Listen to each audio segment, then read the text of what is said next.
I'm a fourth-generation Calgarian who believes in the principles of individual responsibility, free enterprise, sound fiscal management, self-reliance, respect for property rights, and a role for government in the delivery of an efficient healthcare system.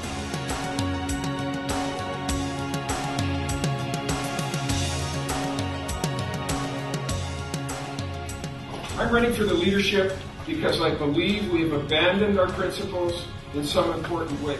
Our core principles define who we are as Albertans, and they distinguish us from the other political parties that will oppose us in the next election, whether on the left or on the right.